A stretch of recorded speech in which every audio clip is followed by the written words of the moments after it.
Halo semuanya. Di video kali ini, aku mau menceritakan pengalaman yang sampai sekarang masih membekas di ingatanku. Pengalaman ini terjadi saat aku dan beberapa teman memutuskan mendaki Gunung Lawu melalui jalur Ngawi. Awalnya kami mengira pendakian ini akan sama seperti pendakian-pendakian sebelumnya. Menikmati udara pegunungan, melihat matahari terbit dari puncak, lalu pulang membawa cerita indah. Tapi ternyata, gunung ini menyimpan cerita yang berbeda. Malam itu, sekitar pukul 2 dini hari, mobil yang kami tumpangi akhirnya berhenti di halaman base camp. Udara dingin langsung menusuk wajah ketika pintu mobil dibuka. Lampu-lampu di base camp tidak begitu terang. Hanya beberapa bohlam berwarna kuning yang menggantung di teras, membuat bayangan pepohonan di sekitarnya terlihat semakin menyeramkan. Suasananya sebenarnya cukup ramai. Ada beberapa kelompok pendaki lain yang juga sedang bersiap. Ada yang memasak mie instan, ada yang mengecek isi carrier, dan ada pula yang hanya duduk sambil menyeruput kopi hangat.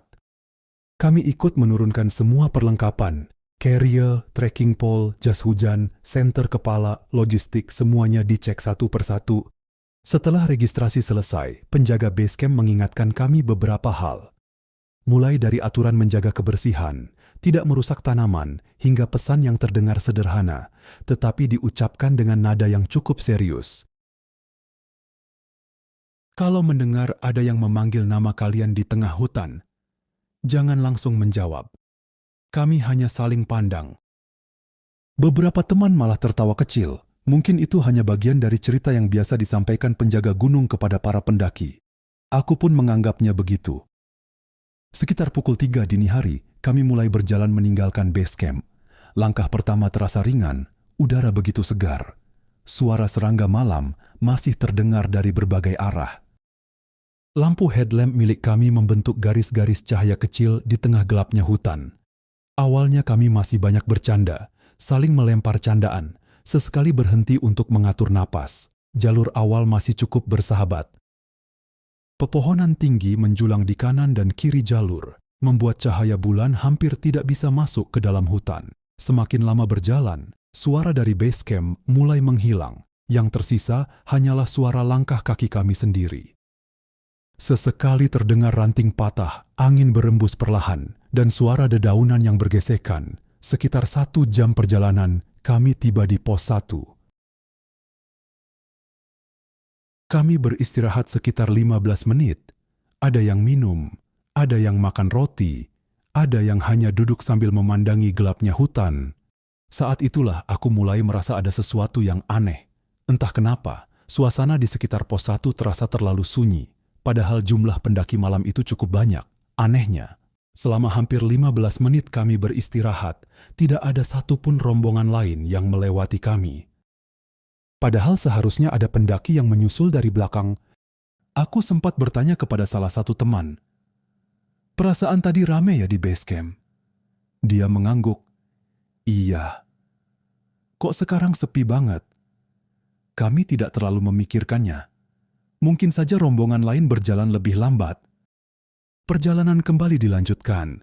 Tanjakan mulai terasa lebih curam, napas mulai lebih berat. Obrolan yang tadi ramai perlahan berubah menjadi diam. Semua lebih fokus pada langkah masing-masing. Kabut tipis mulai turun. Headlamp yang kami gunakan kini hanya mampu menerangi beberapa meter di depan. Di luar cahaya itu, semuanya gelap. Beberapa kali aku merasa seperti ada seseorang yang berjalan tepat di belakangku. Suara langkahnya pelan, mengikuti irama langkahku. Setiap kali aku berhenti, suara itu ikut berhenti. Saat aku menoleh, tidak ada siapapun. Aku mencoba berpikir positif, mungkin hanya gema langkah kaki kami sendiri. Namun perasaan tidak nyaman itu mulai muncul. Sekitar pukul 5 pagi, kami akhirnya sampai di pos 2. Langit mulai berubah warna. Sedikit cahaya biru muncul di balik pepohonan. Kami memutuskan beristirahat lebih lama. Saat sedang membuka botol minum, salah satu temanku tiba-tiba bertanya, "Tadi, siapa yang jalan paling belakang?" Kami semua saling melihat, karena selama perjalanan tadi, orang yang berjalan paling belakang adalah dia sendiri. Wajahnya terlihat pucat. Aku beberapa kali dengar ada langkah kaki di belakangku. Kirain salah satu dari kalian. Tidak ada yang menjawab karena kami semua berjalan di depannya. Dan tidak ada siapapun lagi di belakang rombongan kami. Kami mencoba menganggap itu hanya perasaan. Tapi sejak saat itu, tidak ada lagi yang bercanda. Semua memilih diam. Karena kami sadar, perjalanan menuju puncak masih sangat jauh dan firasat buruk itu baru saja dimulai. Setelah beristirahat sekitar 20 menit di pos 2, kami kembali melanjutkan perjalanan. Matahari memang mulai terbit, tetapi sinarnya sama sekali tidak mampu menembus rapatnya pepohonan. Kabut masih menggantung rendah, membuat jalur di depan hanya terlihat beberapa meter saja. Udara semakin dingin, padahal waktu sudah mendekati pagi. Carrier kembali kami angkat ke pundak. Tali sepatu diperiksa sekali lagi. Setelah memastikan semua siap, kami mulai melangkah meninggalkan pos 2. Semakin jauh dari pos, jalur berubah menjadi lebih menantang. Tanjakan mulai terasa panjang dan hampir tidak ada jalur datar. Akar-akar pohon menjulur di sepanjang jalan, licin karena embun yang belum mengering. Sesekali kami harus berpegangan pada batang pohon agar tidak terpeleset. Di tengah perjalanan, aku tanpa sadar menoleh ke belakang. Entah kenapa, seperti ada perasaan aneh yang menyuruhku melihat ke arah jalur yang baru saja kami lewati. Tidak ada siapa-siapa, hanya lorong hutan yang dipenuhi kabut tipis. Aku kembali berjalan, namun baru beberapa langkah, perasaan itu datang lagi. Kali ini lebih kuat. Aku menoleh untuk kedua kalinya. Tetap kosong. Aku mulai menganggap diriku hanya terlalu lelah. Sekitar 30 menit berjalan, salah satu temanku yang berada paling depan tiba-tiba mengangkat tangan, memberi isyarat agar kami berhenti. Ada apa? Dia hanya mengangkat telunjuk ke bibir, meminta kami diam. Kami semua memasang telinga. Awalnya tidak terdengar apa-apa. Beberapa detik kemudian, samar-samar terdengar suara seperti beberapa orang sedang berbicara. Suaranya pelan, tidak jelas apa yang mereka bicarakan, seolah berasal dari arah depan. Kami saling berpandangan. Kayaknya ada rombongan lain. Begitu pikir kami, akhirnya perjalanan kembali dilanjutkan. Anehnya, semakin kami berjalan suara itu justru terdengar semakin jauh. Padahal jalurnya hanya satu, tidak ada percabangan. Tidak mungkin rombongan di depan menghilang begitu saja. Hampir 15 menit kami berjalan mengikuti arah suara tersebut. Tetapi kami tidak menemukan seorang pun. Suara itu perlahan menghilang begitu saja. Yang tersisa hanya keheningan. Tidak ada satupun dari kami yang membahas kejadian itu.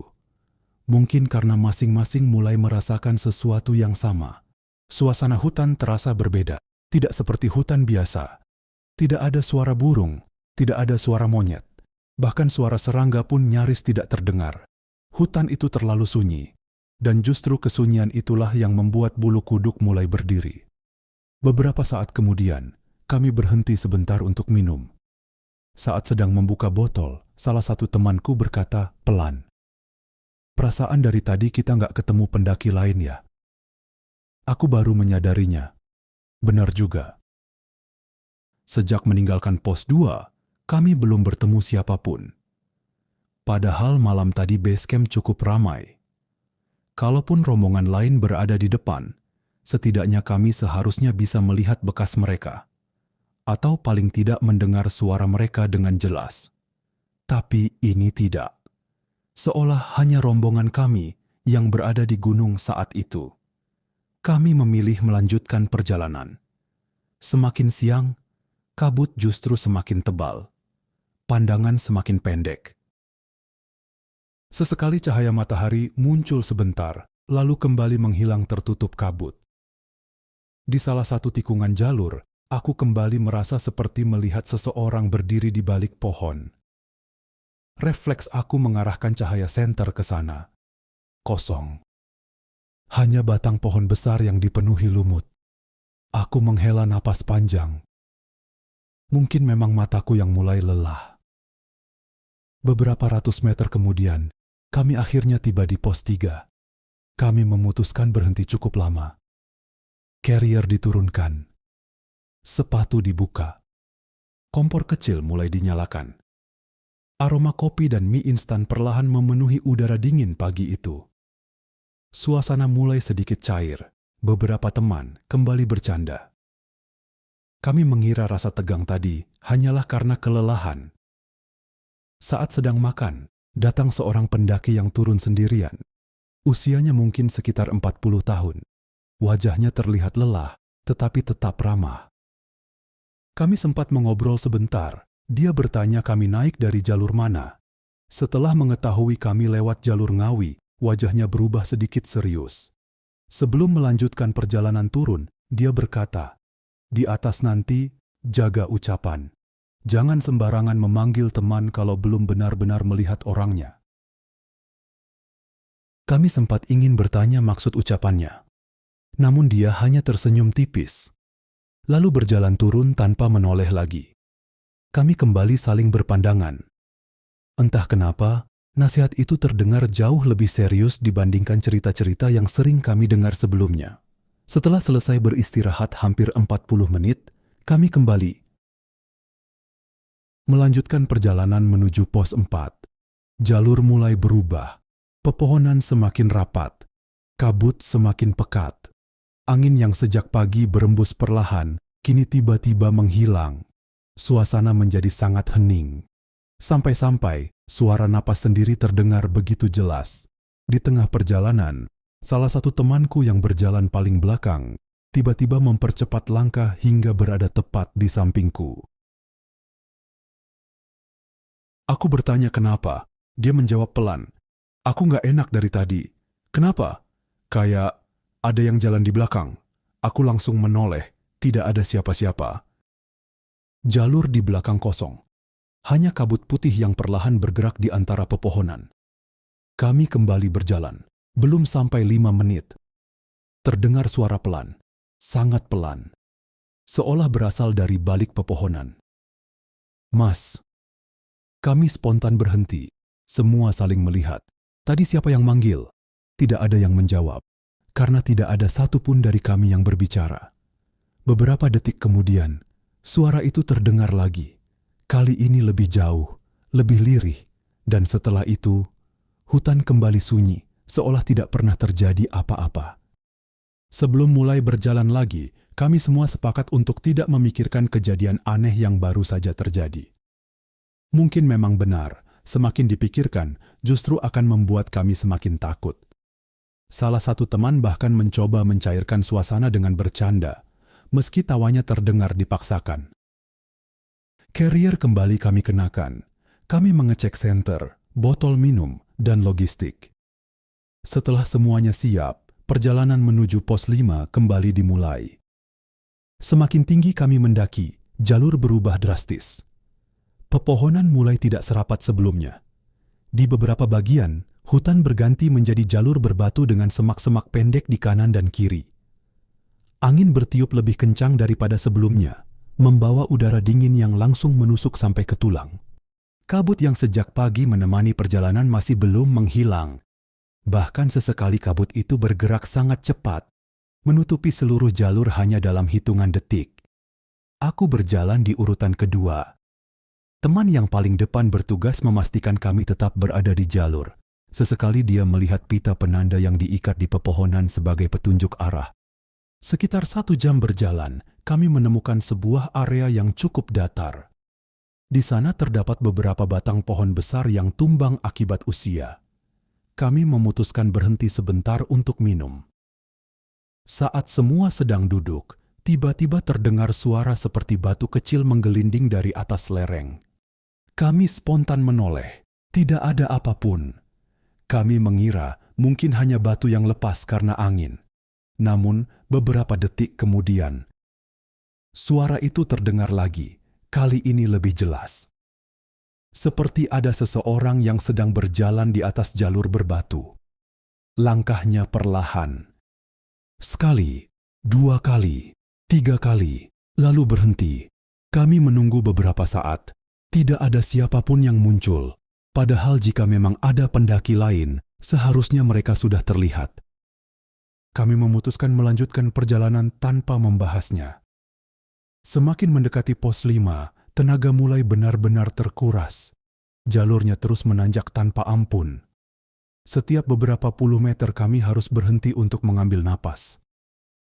Akhirnya papan bertuliskan pos 5 terlihat dari kejauhan. Rasa lega langsung muncul.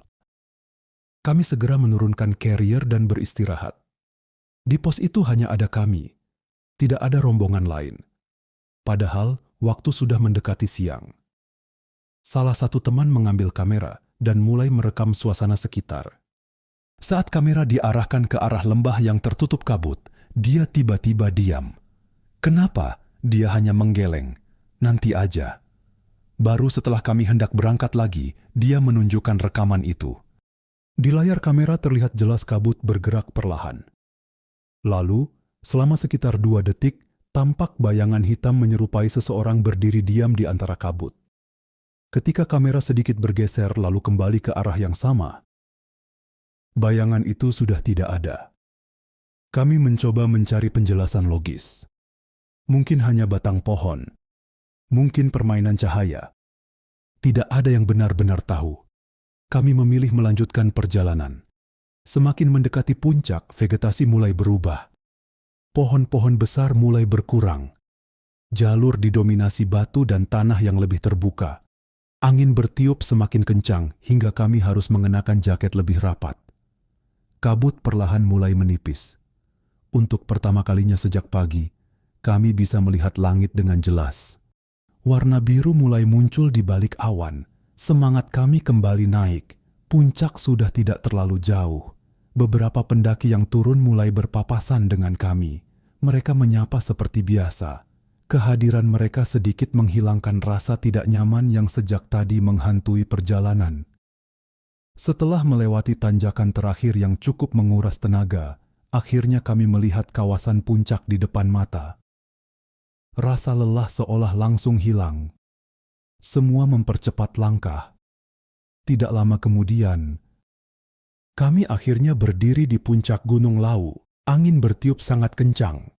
Lautan awan membentang sejauh mata memandang. Matahari yang sejak pagi tertutup kabut kini bersinar terang, menerangi pegunungan di sekelilingnya. Semua rasa lelah terbayar.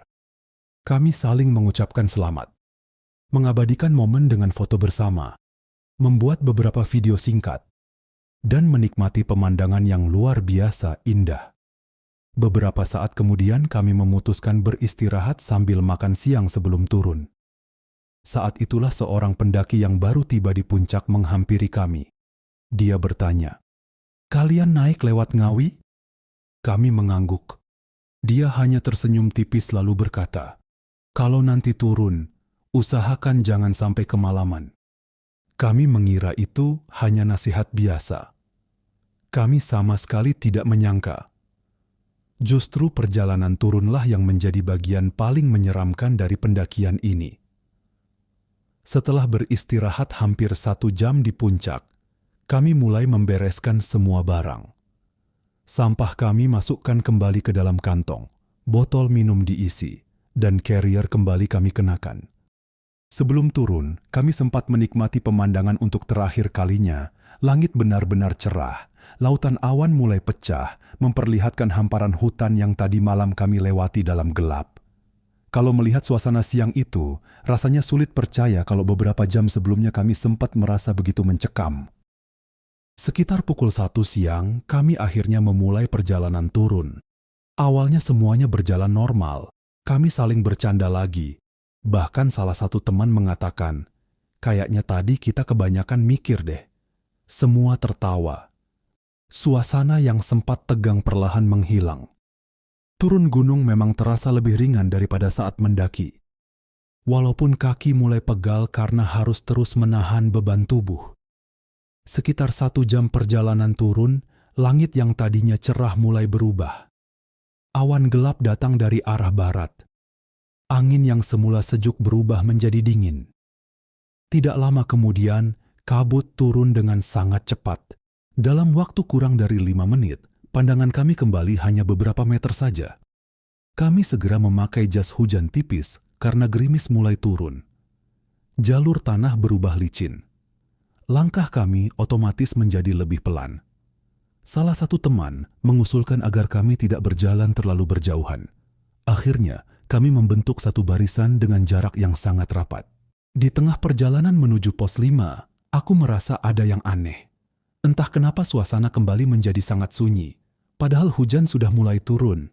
Biasanya suara serangga atau burung masih sesekali terdengar. Namun, kali ini tidak ada apa-apa. Yang terdengar hanya suara tetesan hujan mengenai daun dan langkah kaki kami. Lalu, aku menyadari sesuatu. Langkah kaki yang terdengar, jumlahnya lebih banyak. Aku mencoba menghitung dalam hati. Kami hanya berenam. Seharusnya hanya terdengar 6 pasang langkah. Tapi yang terdengar, seperti ada satu orang lagi yang ikut berjalan. Awalnya aku mengira hanya gema. Aku mencoba berhenti. Teman-teman di depanku ikut berhenti. Namun selama 1 atau 2 detik, masih terdengar satu langkah terakhir. Seolah ada seseorang yang baru berhenti tepat setelah kami semua diam. Aku menoleh. Kabut putih memenuhi jalur. Kosong. Tidak ada siapa-siapa. Aku memilih diam. Aku tidak ingin membuat semua orang panik. Perjalanan kembali dilanjutkan. Beberapa menit kemudian, teman yang berjalan paling belakang tiba-tiba memanggil kami. Bentar. Kami semua berhenti. Dia terlihat pucat. Ada apa? Dia menunjuk ke arah tanah. Perasaan, dari tadi ada suara langkah di belakangku. Aku langsung menatapnya. Kalimat itu sama persis seperti yang dia ucapkan saat naik tadi pagi. Tidak ada seorang pun yang menjawab. Kami hanya saling berpandangan. Tanpa dikomando, semua langsung mempercepat langkah. Tidak ada lagi yang mau berada paling belakang. Kami bergantian agar tidak ada satu orang yang terus berada di posisi itu. Hujan mulai semakin deras, kabut semakin tebal. Jalur berubah menjadi licin. Beberapa kali kami hampir terpeleset. Saat akhirnya kami tiba di pos 5, kami memutuskan berteduh sejenak. Di pos itu ternyata sudah ada 2 pendaki lain. Melihat ada orang lain membuat kami sedikit lega, kami berbincang sebentar sambil menunggu hujan mereda. Salah satu dari mereka bertanya, "Kalian juga ngerasa jalur tadi sepi banget?" Kami mengangguk. Dia hanya tersenyum kecil. "Lumayan sering," katanya begitu. Aku tidak bertanya lebih jauh. Entah kenapa. Aku merasa tidak ingin mengetahui jawabannya. Setelah hujan mulai reda, kami kembali melanjutkan perjalanan turun. Kami berharap bisa segera sampai ke base camp sebelum hari mulai gelap. Namun kami belum tahu. Kejadian yang paling sulit kami lupakan justru menunggu di bawah sana. Perjalanan kembali kami lanjutkan dengan langkah yang lebih cepat. Matahari sebenarnya masih cukup tinggi, tetapi karena kabut turun begitu pekat, suasananya terasa seperti sudah menjelang sore. Kami mulai melewati kembali jalur menuju pos 4. Hujan memang sudah berhenti, tetapi tetesan air dari daun-daun masih terus jatuh ke tanah. Jalur menjadi semakin licin. Hampir setiap beberapa menit ada saja yang terpeleset, meski tidak sampai jatuh. Tidak ada yang banyak berbicara. Semua hanya ingin segera sampai ke bawah. Sekitar 20 menit setelah meninggalkan pos 5, kami melihat seseorang berjalan dari arah berlawanan. Seorang bapak tua, pakaiannya sederhana, mengenakan jaket lusuh, celana hitam, dan membawa tongkat kayu. Yang membuat kami heran, beliau berjalan sendirian. Padahal jalur ini terkenal cukup berat. Kami menepi memberi jalan. Saat berpapasan, beliau hanya mengangguk sambil tersenyum. Lalu berkata pelan, "Hati-hati, jangan ada yang tertinggal." Kami mengangguk sambil mengucapkan terima kasih. Beliau terus berjalan ke atas. Beberapa detik kemudian, salah satu temanku berkata, "Kasihan juga ya, sendirian." Aku spontan menoleh ke belakang, berniat memastikan beliau masih terlihat. Anehnya, jalur di belakang kami kosong. Padahal baru beberapa detik yang lalu beliau lewat. Tidak mungkin seseorang menghilang secepat itu di jalur yang lurus. Kami saling berpandangan. Tidak ada yang berani kembali mengecek. Kami memilih melanjutkan perjalanan. Beberapa menit kemudian kami akhirnya tiba di pos 4. Di sana kami kembali bertemu beberapa pendaki yang sedang beristirahat. Aku langsung bertanya kepada salah satu dari mereka. "Mas, tadi ketemu bapak-bapak yang naik sendirian?" Pendaki itu terlihat bingung. "Bapak yang mana?" "Tadi baru lewat beberapa menit yang lalu." Dia menggeleng. "Kami dari tadi di sini. Gak ada siapa-siapa yang lewat." Aku hanya terdiam. Aku tidak melanjutkan pertanyaan itu. Mungkin saja kami melewatkannya. Atau mungkin mereka sedang tidak memperhatikan. Aku mencoba meyakinkan diriku sendiri. Perjalanan kembali dilanjutkan menuju pos 3. Kabut perlahan mulai menipis. Cahaya matahari akhirnya kembali terlihat. Suasana hutan mulai terasa lebih hidup. Suara burung kembali terdengar. Angin juga mulai berembus pelan. Entah kenapa, sejak melewati pos 4, perasaan tidak nyaman yang tadi terus mengikuti kami perlahan menghilang. Ketika sampai di pos 3, kami duduk sebentar untuk makan makanan ringan. Semua terlihat jauh lebih santai. Salah satu teman akhirnya memberanikan diri membuka rekaman kamera yang sempat diambil saat perjalanan naik. Kami menonton bersama. Semua terlihat normal. Sampai pada rekaman yang diambil di pos 5, kami memperhatikan lagi bagian yang tadi sempat memperlihatkan bayangan hitam. Kali ini kami memutarnya beberapa kali. Namun, bayangan itu tidak ada. Video tersebut hanya memperlihatkan kabut yang bergerak tertiup angin. Kami saling bingung. Padahal, saat pertama kali diputar di pos 5, kami semua melihat sesuatu berdiri di balik kabut. Sekarang rekamannya benar-benar kosong. Tidak ada apa-apa. Salah satu teman langsung mematikan kameranya. "Terserah deh, mungkin tadi kita salah lihat." Tidak ada yang membantah, karena tidak ada lagi yang ingin membahas kejadian-kejadian aneh itu. Kami hanya ingin segera turun. Perjalanan dari pos 3 menuju pos 2 terasa jauh lebih cepat. Begitu juga menuju pos 1. Semakin dekat dengan base camp, suasana hutan kembali ramai. Kami mulai berpapasan dengan pendaki yang baru naik. Mendengar suara tawa mereka membuat kami merasa benar-benar sudah kembali ke suasana normal. Menjelang sore, akhirnya gerbang base camp terlihat dari kejauhan. Rasa lega langsung muncul. Sesampainya di base camp, kami segera menurunkan carrier dan duduk di teras. Tubuh terasa sangat lelah, tetapi hati bersyukur karena seluruh perjalanan selesai tanpa ada satupun dari kami yang terluka. Saat hendak berpamitan pulang, penjaga base camp menghampiri kami. Beliau tersenyum lalu bertanya, "Perjalanannya lancar?" Kami saling menatap. Salah satu teman hanya menjawab, "Alhamdulillah, lancar, Pak." Penjaga itu mengangguk pelan. Lancar itu yang paling penting. Soalnya, gak semua yang naik ke gunung ini selalu pulang cuma bawa foto. Kami terdiam. Beliau tidak menjelaskan maksud ucapannya. Hanya tersenyum, lalu kembali masuk ke dalam base camp. Di perjalanan pulang, kami sepakat untuk tidak saling menakut-nakuti atau melebih-lebihkan apa yang kami alami. Mungkin semua itu hanya karena kelelahan, mungkin karena kabut, atau mungkin memang ada beberapa hal di gunung yang tidak perlu kita pahami. Yang terpenting, kami pulang dengan selamat. Dan sejak pendakian itu, setiap kali mendengar orang berkata bahwa gunung hanyalah tumpukan tanah dan batu, aku hanya tersenyum. Karena ada satu hal yang aku pelajari dari perjalanan itu. Di gunung, kita hanyalah tamu. Dan sebagai tamu, sudah seharusnya kita menjaga sikap, menjaga ucapan, dan selalu menghormati apapun yang ada di sana. Terkadang, tidak semua penghuni gunung bisa kita lihat,